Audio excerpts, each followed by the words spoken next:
Hi guys, and welcome to this video. So in this video, what I'll basically be doing is taking you through like how I built a system that doesn't fail from the user endpoint. Okay, it's not like the system doesn't fail, but I make sure the burden is not on the user.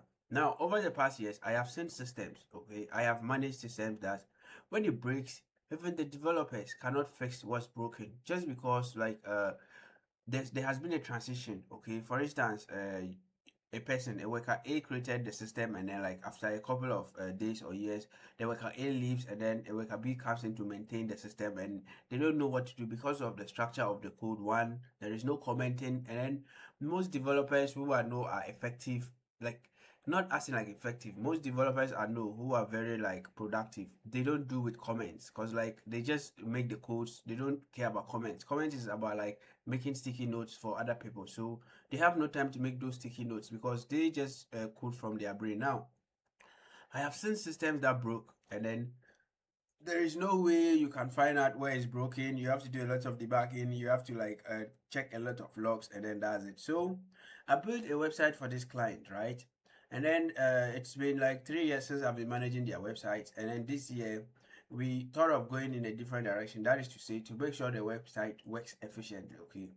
Now, if you are a developer, you notice that you can build a system that works on your laptop, right? But when it goes to production, there is a problem.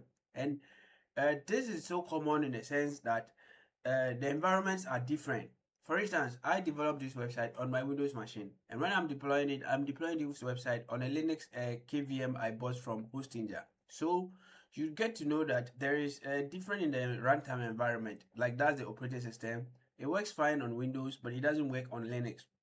Now, the framework I'm using is supposed to work on all these parts. Okay, I'm using Python Django. It's supposed to work. Now, what I can do is log to find out where the problem is, but it is so like annoying, like not like it's so annoying, it's so not efficient because if every part of the system, okay, because I have the front side of the website for like the visitors, okay, and I have the back office side of the website for like the company so that they can manage their activities from the back office. Okay, how I build website also is, so I'm just explaining how like a developer you can make things a one-time things that is full of automated, that doesn't require you, because I understand like what I think as a system builder is you build system that doesn't rely on you. Okay, you have to build systems that the users can take care of, not build a system whereby everything they do they have to call you. Okay, what most people do is when they're creating website, they just create web pages, and then anytime there is something new they add another web page. But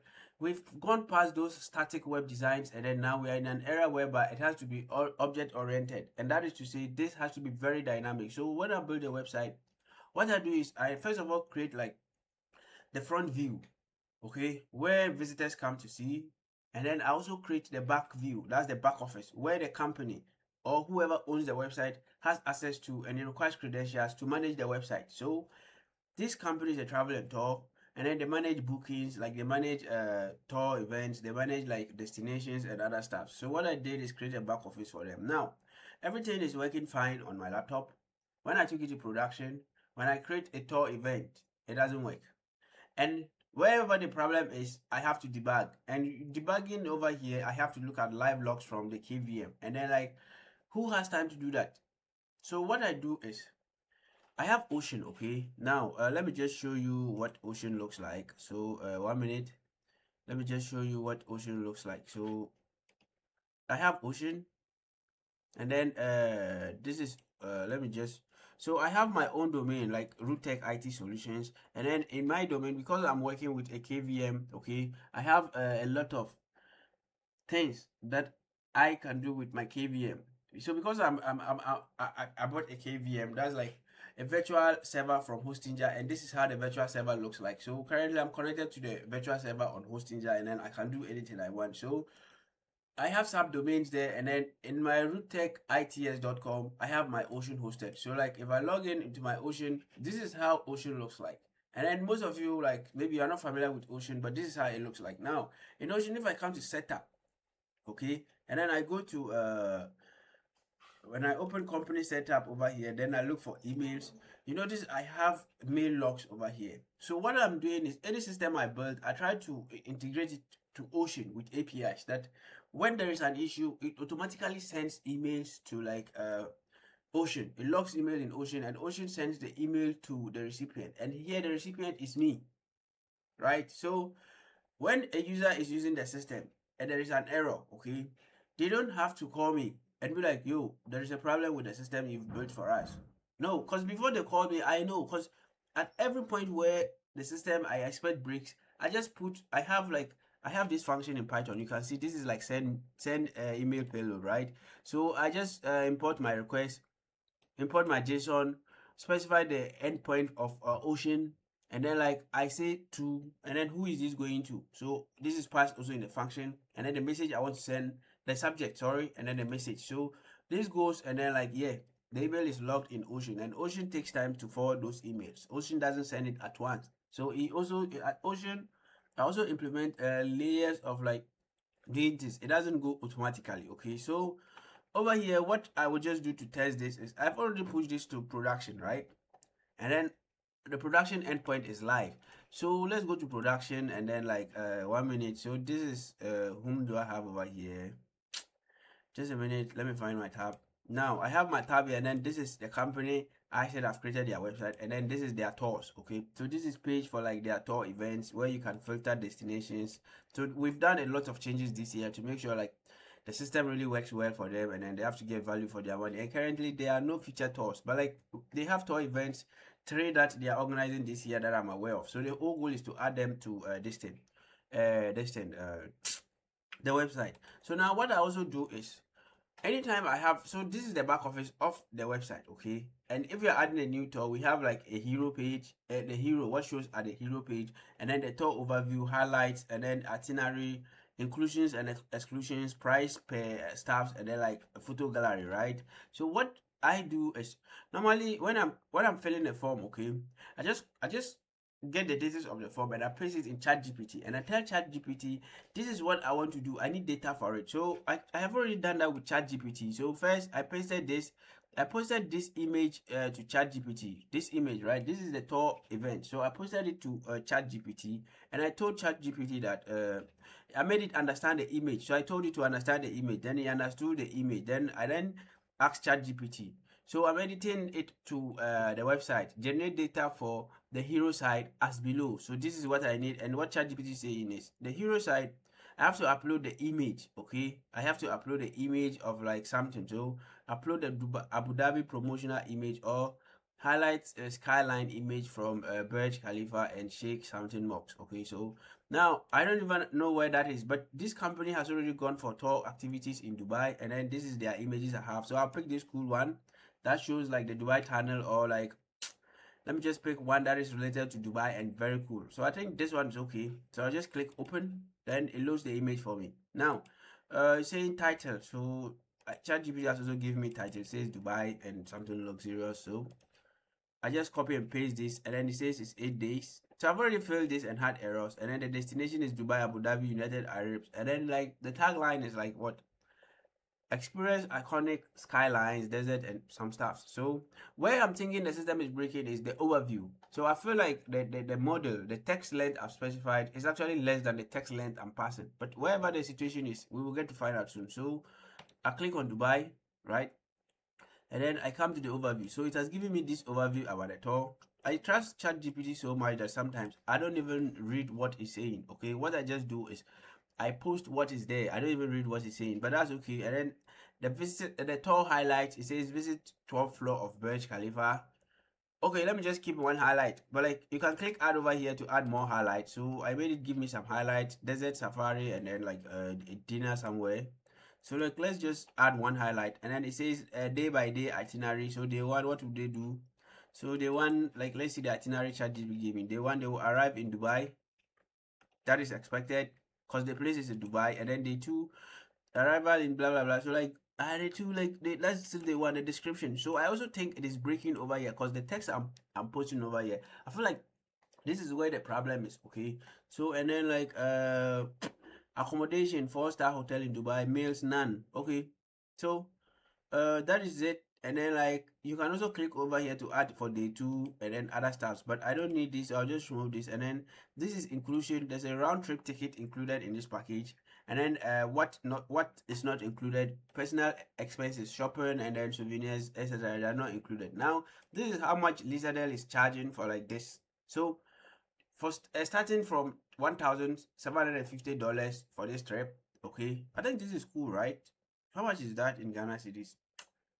This is cool. So like this is something cool that like anyone should try and go, because it's very cool. So 1750, and then double occupancy 1750, but I think this is wrong, because like let me look at the flyer they specified. So sharing single is 1950. Yeah, so that's so here should be 1950. Man, it's not expensive. And then there is a single surplus, like there is something and then a whole lot. And then departure date is 20th March. So you can also add another date over here, because I have built the system in a way that if they have like reoccurring dates for this specific event, you can add it and then someone can book and select the date they want. Now the photo gallery, I'll just choose a related image that shows that they've been to Dubai before, and then this one shows like the Dubai desert, I think. So we open this. So now that our form is complete, what we can do next is click on the save tour to see what happens. So when you click on save tour, this will submit the form to the back end to process. And then if there are errors, what we are expecting is the error should be logged into our email. This has loaded and brought us back to like new tour, which means there's a problem, right? So now what we are expecting is in some few minutes, let's open Ocean and then go to setup. So what we are expecting in some few minutes, we should get an email sent to the dedicated support email address. So the email has been dispatched. Currently there's no email log.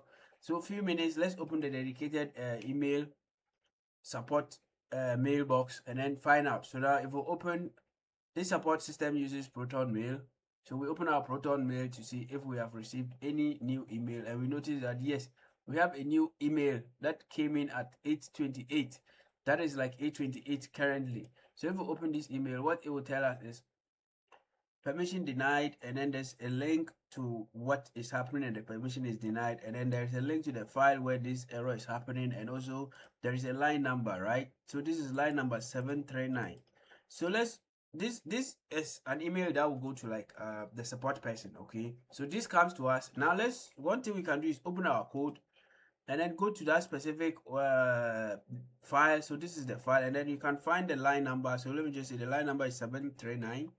So we can find the number 739, and you notice that this is 739. So where the problem is when we are saving image, okay, we are saving, I think, the hero image. So that is where the problem is, and it's saying there's a permission denied over here. So the whole problem is there's permission denied in this store hero images. So this specific directory, right, we need permission to this directory before we can write. So what I just do is copy this link, come to like my server, and then like let me see, I'm in that directory right now. So I will just cd to that specific directory. Now I'm in heroes, we list, there's nothing. So we go back one steps, and then we change this mode to 777. Then we pass the recursive 10. Okay, and then like we specify the hero folder, then permission is changed, so that when we do ls, you notice that we can write into the hero folder. So what we can do now is to resubmit this form again and then see what happens, right? So hopefully there shouldn't be an error again. So I come back to ChatGPT, just get the title, and then when I get a title, I'll select an image as we did earlier on. Then this is autofill. Then I'll get like the overview of this event. Okay, so I'll just get this bunch overview. So that means the problem was not the text length, rather it's permission issue. Then over here, arrival in Dubai, and then we'll put the description of this itinerary. So like let me just get this the one itinerary description, right? And then put it over here. Then I think the rest are auto filled, and then let's choose a gallery image. Hopefully this also goes well, and then we open. Now let's just set permission to the gallery also to make sure like the gallery will not also be a problem. Let's give it a right permission, and then now let's save this form. So we save our tour. So now you notice our tour event have been saved, and then like starting from, so our back office, we now have one tour event saved. Now, if we come to our website, you notice it says feature tours, no tours available. Now, let's reload this page to find out if this is true or false. And you notice that now we have a new tour event available in our website with a card that says Dubai and something luxury experience. Right now, let's view the details to see what is there. So we view the details of the tour. So this is how the page is designed, and then this is the tour overview, and then tour highlights that's specified, and then day by day itinerary, what is included and what's not included, pricing, and then like the date, and then this event we should be able to book this event. So that is the same way we apply like submitting this to this thing, the endpoint. So when this form is also filled, what it will do is it will submit this to Ocean email sender, and then what Ocean email sender will do is will send this event booking to like the dedicated client. That's the website. So now we have one client, let's say Lisadel. If we have another client, multiple clients, like currently we have multiple clients that we deal with. So all of them, they have custom forms, and then they have like custom activities. All what we do is we try to make the information compatible with like Ocean email sender, because like we also control the Ocean. So what happens is when there is a booking, the booking is sent to Ocean email sender, then the Ocean email sender forwards it to like the email address of the company, and then that is how we manage all these activities to make sure like things moves in an automated way.